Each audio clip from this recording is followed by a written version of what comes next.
So this week we have two big events that we're talking about. First one being the Rocket Mortgage Classic on the PGA Tour. We've done our full tour report with all of our picks, and you can get that now on YouTube and as a podcast as well. But Elk, we have to talk about LIV Golf Bedminster. So this is the third of the LIV Golf Invitationals. And well, you can see behind me, we're at a very grand venue in New Jersey, Trump National Golf Club in Bedminster. You've been to the course, you know, you can kind of guess what it's going to be like. What were your impressions? Well, I told you this before on Trump properties, golf properties, they're always excellent. I mean, he has some of the best properties in the world of golf, and that's just a fact. This is where they were going to hold the PGA Championship before they changed that. I think, I don't have this totally confirmed, but they're going to play some sort of a composite course between the two courses that are in Bedminster this week to get it right. But the contrast, Diane, we just did our show on Rocket Mortgage. That's all stress over there for a lot of people because they're trying to keep their tickets. Now we come to Bedminster where there's no stress no stress for anyone involved. Everybody's paid, everybody's having fun. And, you know, one of the first things that I keep thinking about when I read on social media that there's no incentive for anyone. And I thought about last night when I was thinking about this show, whenever I was playing on tour and I was down the bottom of the field, I was still trying to make a birdie because I knew I could make, even if it was $500 more than, you know, I was going to, well, there's my hotel for the week. Of course, this was back in the 90s. Tour players are always trying to better their position. If 48th is 120 grand, as we've said, well, 38th is a lot more than that. So I think there is still motivation because of the step down in prize money.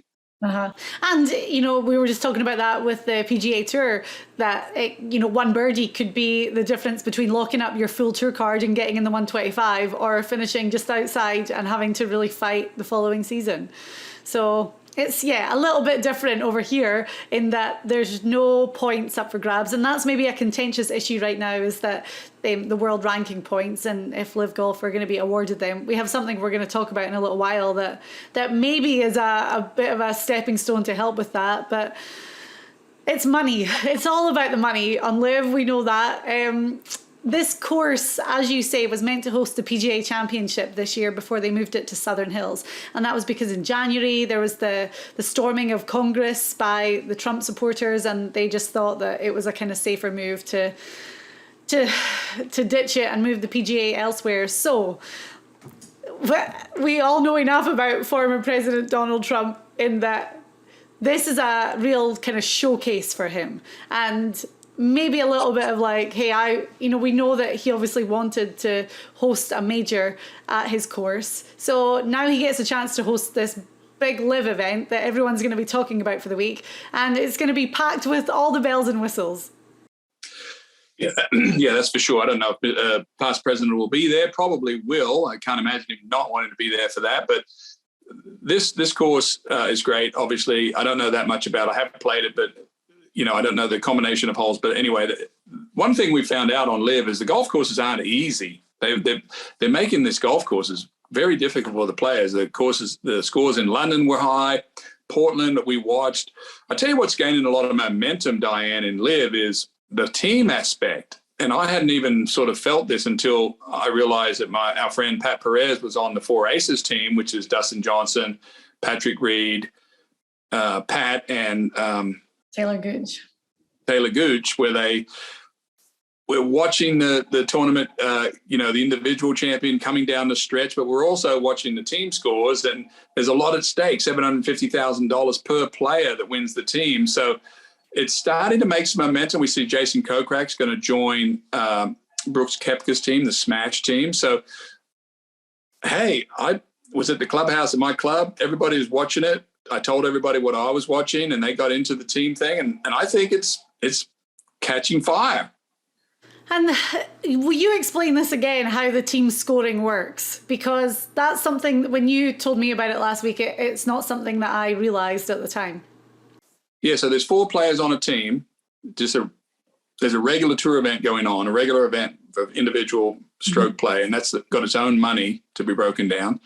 And then you're on a team. So in this case, the Four Aces team, as we just mentioned, they take 2 of those scores the first day, which is on Thursday, that go to the team aspect.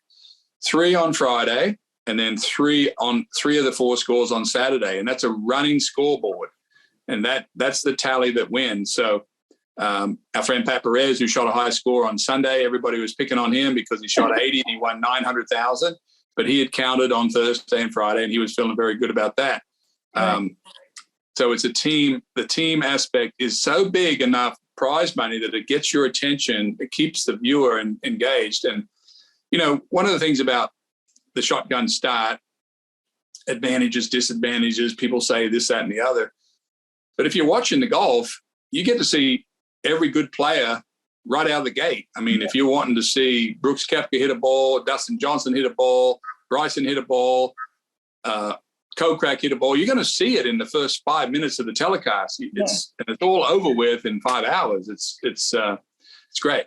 It is more dynamic when you're watching it that way, for sure. And talking of the telecast, they have a new signing for the announced team in David Feherty. And I think personally that is a fantastic get for them because, you know, obviously he'd been at Golf Channel for a long time. After his interview talk show was dropped, they weren't really using him properly. You know, he would pop up every now and again, but he's such a well-liked, well-known personality, a little bit off the wall, that I think he's going to add a lot to this. Yeah, speaking of off the wall, Charles Barkley is going to be there playing on Thursday in the Pro-Am. He's had a couple of meetings, and he's going to probably get an offer from LIV Golf on whether he'll join that team. And then my other friend, Gary McCord, who is one of my best friends on tour, they're talking to Gary, and he said he might enjoy being in that clown show between him, Barkley, and Feherty. Would be very interesting, Diane, in the box. Yeah. Okay. Well, talking about the course this week, I really went on and read some reviews. Obviously, you know, we've heard that they're going to do like a composite course of the old course and the new course there. But by all accounts, this is a really tough, demanding course, and it seems to favour the long hitters for sure. The fact that it was primed to host a major championship this year speaks volumes. Obviously, they were preparing for that for a long time. So the course is going to be in pristine shape. Anyway, being a Trump course, we know that too.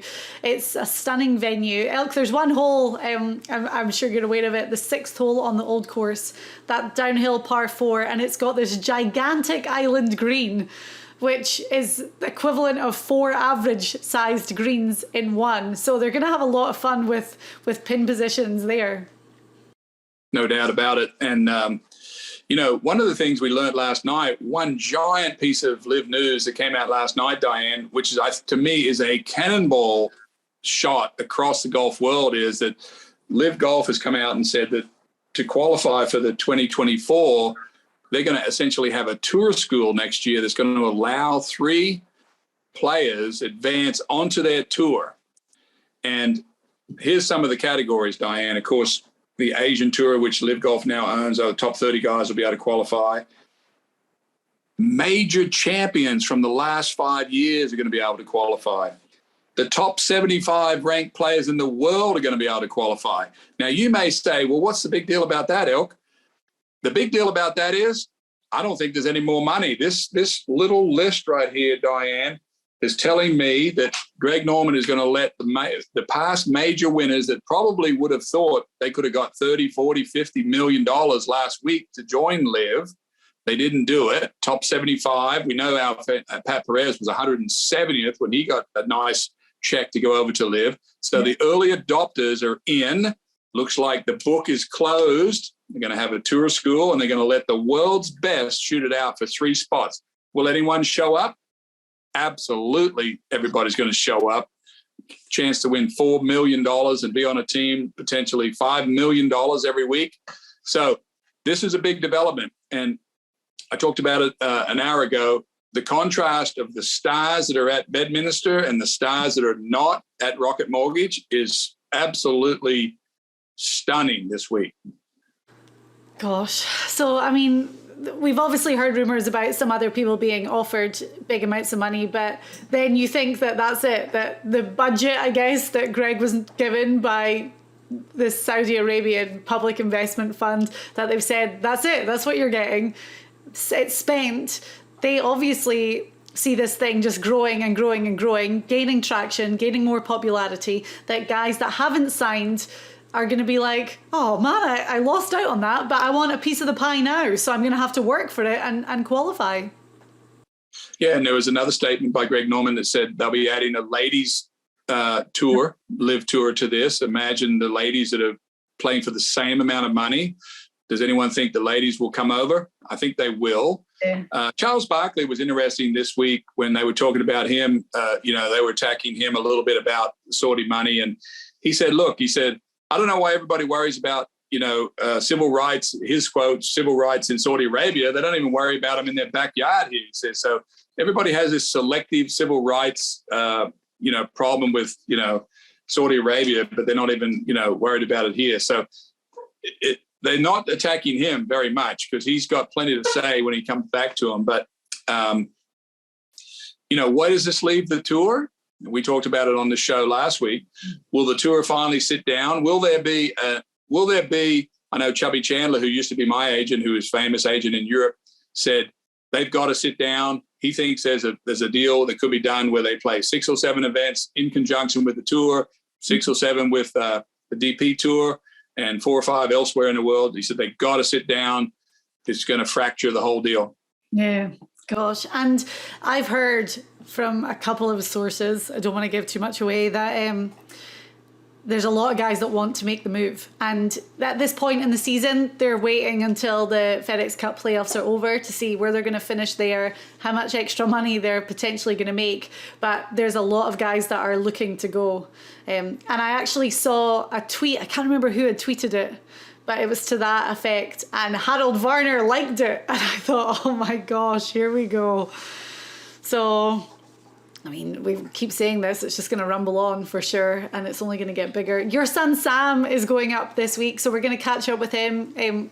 I know that he's there Friday, Saturday, so we're going to catch up with him end of Friday. It's just going to be interesting to hear. I haven't really heard from anyone what it's like to attend as a fan. He's going to have a little bit more access because he's getting kind of VIP from Greg Norman and from Pat and Kokrak. But it's going to be really good to hear Sam's perspective, especially because he's the age kind of target group that they're going for. Yeah, exactly right. And if any of our fans that watch this on YouTube this week, send us in what you want Sam to look at. Do you want him to tell you what it's like on the range with music on it? Do you want to see the whole team of the 4 Aces team warm up together? I understand if you're a VIP and you're a guest of Pat Perez and the 4 Aces team, you get to be in a special seating at the driving range behind your team so you can watch your team warm up.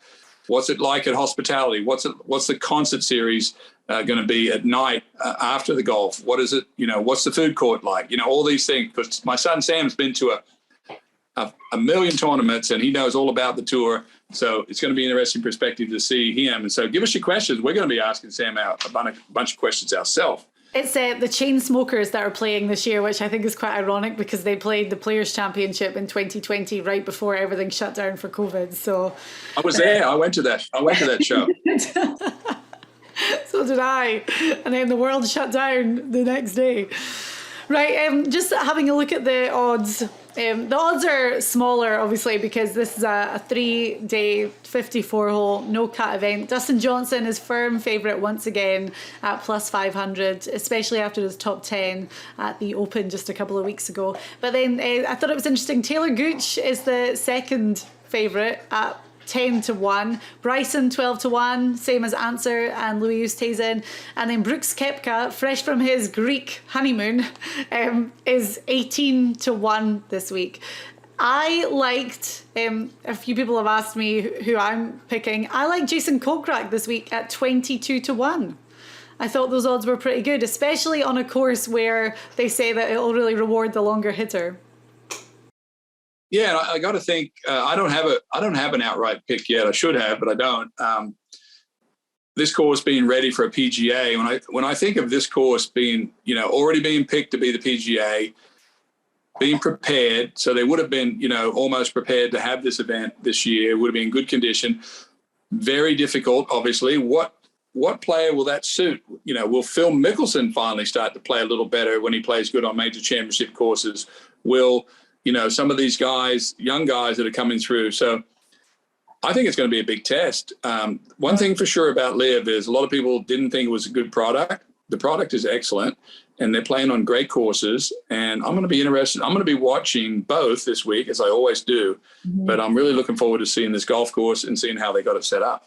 Well, we say that there's a lot of major champions that are on the roster this week, and a lot of guys that have contended at majors. I mean, Patrick Reed, I saw if you want Patrick Reed for a top 10 finish, he's plus 120. I mean, Bryson DeChambeau has to be relishing the chance to play this tournament, especially if he knows that he can really take advantage of his length off the tee.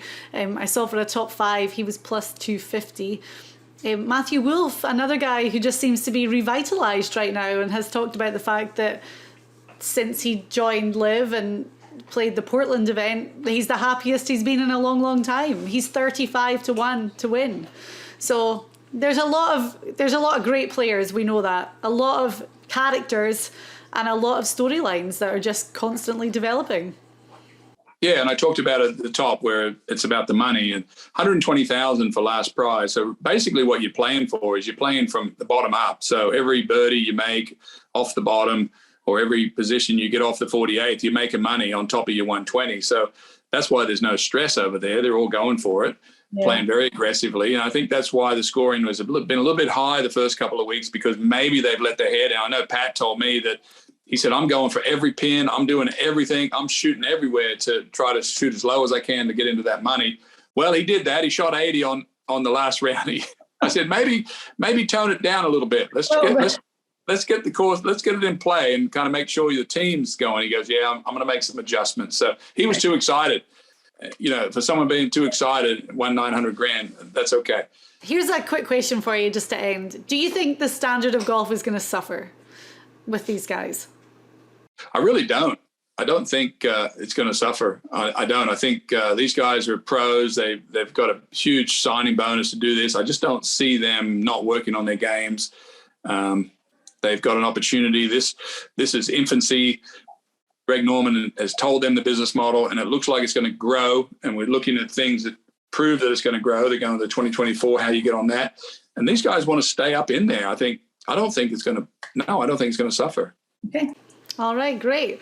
Well, we'll be watching this week. You can follow along the LIV Golf website, and then they have the live feed that's broadcast on their YouTube channel as well. We know that that's going to eventually change, and access, I'm sure, is going to be a lot more widespread and easier. But I like to watch, obviously, follow along and look at the numbers of how many people are watching. But of course, with everything LIV related, as soon as anything else breaks, we'll be here to break it down.